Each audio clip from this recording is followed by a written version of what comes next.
Hello, fellow YouTubers. This is Blu-ray Maniac here, and I'm coming at you on the Horoscope channel. I'm actually uploading this a day early, as I won't uh, be able to put this up on Friday. But I'm going to go ahead and put this video up early, so I hope everyone else that's part of this channel, hope they don't mind. But the theme for this week had to do with gore. I'm not 100% certain if it had to be an independent horror film or not. It might have been independent horror, but truth be told, I don't really own a lot of independent horror films in my collection anyway. But I know that this week's theme is supposed to be for gore. So I started looking through what I have, and I wanted to pick something that was distinctly more gory than a lot of other horror films, but yet unique in its own kind of way. And I think I made a good pick. This is one of my all-time favorite horror films. Yes, it's a modern horror film. It's not classic, but someday I think it will be classic. Um, and it's a film by Rob Zombie, and people that are hardcore Rob Zombie fans probably already guessed. But I picked The Devil's Rejects. This movie has some very good gore. Probably one of the bloodiest films I've seen. Sure, House of a Thousand Corpses is the first movie in the quote unquote series, but I think that House of a Thousand Corpses was not as good as The Devil's Rejects. The Devil's Rejects is probably Rob Zombie's best work, in that it's a horror film. It's gory enough. It's suspenseful. It has a whole lot of different elements that go into it that make it kind of I call it like a universal horror film. It's a horror film, but it's a lot of other things too. It's a horror film. It's a gore fest, but it has a good story, really good acting, and a lot of plot elements that you don't see in a lot of horror films. Because to me, I got kind of it's a horror film, like I said, but when I watch it, I think of it as also, it's kind of a Bonnie and Clyde, um, Thelma and Louise style film in a sense. And those who have seen this movie will know exactly what I'm referring to. You've got Sid Haig, who says that Rob Zombie is the man who helped revive his career. Sid Haig got tired of playing. He played a lot of side characters in movies. He would always play some thug or a criminal that wore you know uh, like a bandit mask, and he didn't have any lines. I'm talking about older movies that he was in. He was always a character with no lines, and just kind of an extra cast member type of thing. And he got tired of people typecasting him all the time. And Rob Zombie, he claims, is the man that gave his career a second chance, and he's forever grateful to Rob Zombie for that. And in addition to him, you've got Rob Zombie's wife, which is Sherry Moon Zombie. Granted, she's not the best actress ever, but Rob Zombie is not the only director that uses or recycles the same people in his movies. He people that use they work. There's a lot of directors and people in Hollywood that work with the same group of actors and people with all the movies that they do. Stephen King does it, and there's other people out there that do it too. I know some more, but I can't think of them off the top of my head at this moment. But you've got his wife in there. You've got Lou Temple. I really like Lou Temple. I think he's a good actor. And you've got Bill Moseley in his trademark memorable role as Otis, and then I don't remember the name of the guy who played Tiny, but he actually died, unfortunately. But he did really good in the role of Tiny. Like I said, if you want to know his name, you can look it up on IMDb.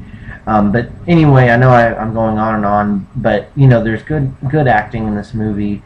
There's a lot of practical effects. There's not a lot of CGI bullshit. I'm not the biggest fan of CGI. I respect CGI, and I realize that in today's era of films that CGI is pretty much a mainstay. It's not going anywhere, and they're gonna use it in films a lot. And I like good CGI, but I don't like it when they overuse it. And luckily, in this film, there is some CGI. I think there's a little bit, but most of what you see in this film is all practical effects. So there's not a lot of fake stuff, and some of the blood is CGI. I know that, especially in the ending sequence with the shootout and whatnot. But basically, what makes this movie such a good film is that it's got Otis, Baby, and I think that's it. Yeah, Otis and Baby escaped their house when it's raided by police, and that the whole place is shot up. They capture Mother Firefly, but like I said, Otis and Baby get away, and they are on the run from the police. The police are trying to track them down. Oh, and you've also got Bill. What's his name? Oh man, I am so brain dead right now. But the guy that plays the cop pursuing them. Hold on, it's gonna kill me until I actually look up his name. So bear with me just a moment.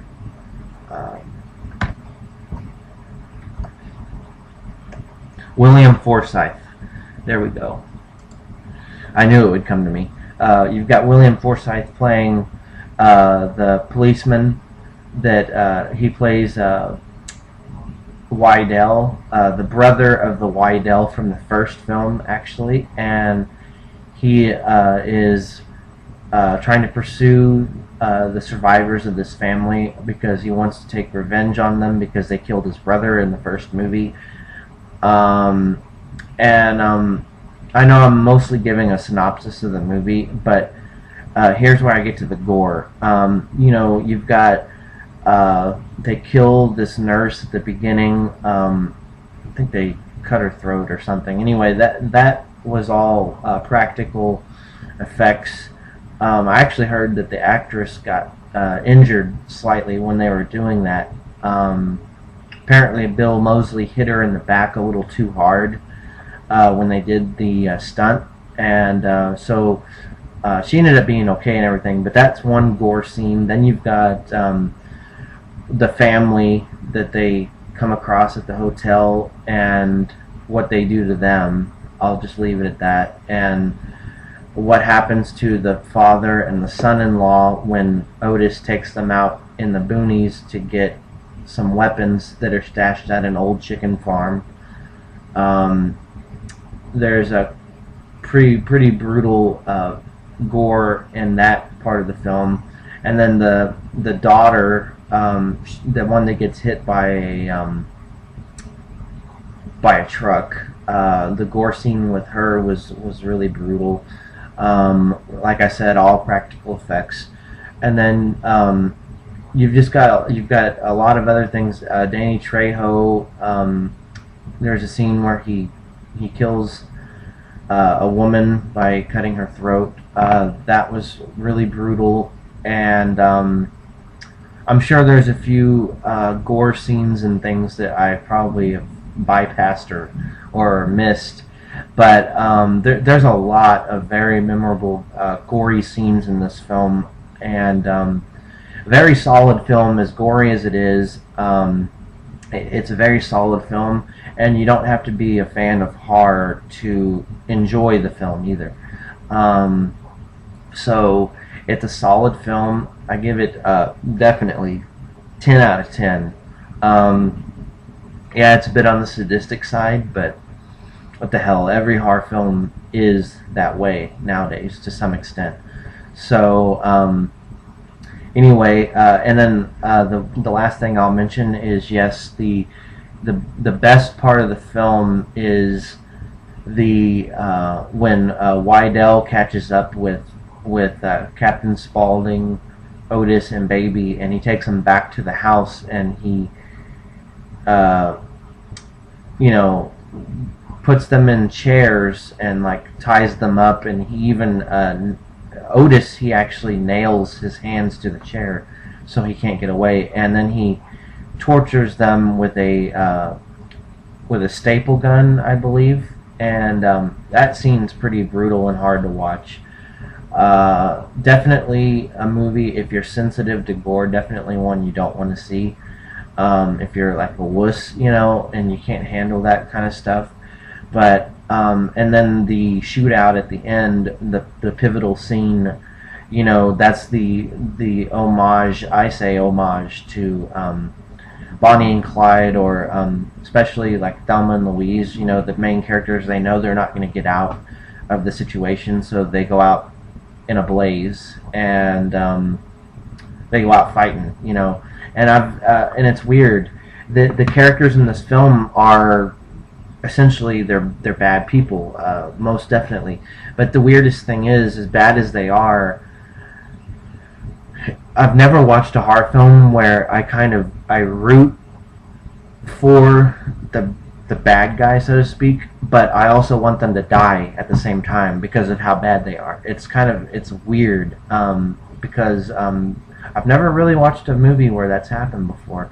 You know, like Thelma and Louise is they do some bad stuff in that movie. That's not a horror film, but you know, with those characters, I actually sympathized with them wholeheartedly because they just got into a bad situation and did what they had to do to survive, but they weren't actually bad people, unlike the people in The Devil's Rejects. In The Devil's Rejects, they are bad and they deserve to die, but at the same time, you can't help but root for them just a little bit. Kind of an interesting contrast between those two ideas. But overall, a solid film. Like I said, I'd give it a solid 10 out of 10, and highly recommend it if you haven't seen it. Hope you guys enjoyed this video, and until next week on Friday, I'll see you guys again then. And just a little heads up, on my regular channel, I'm gonna have a huge Halloween movie or horror movie collection update because of October next month. I'm going to have a huge update in the works, so keep an eye out for that. And until next time, you guys take care of yourselves, and I'll catch y'all later. Thanks.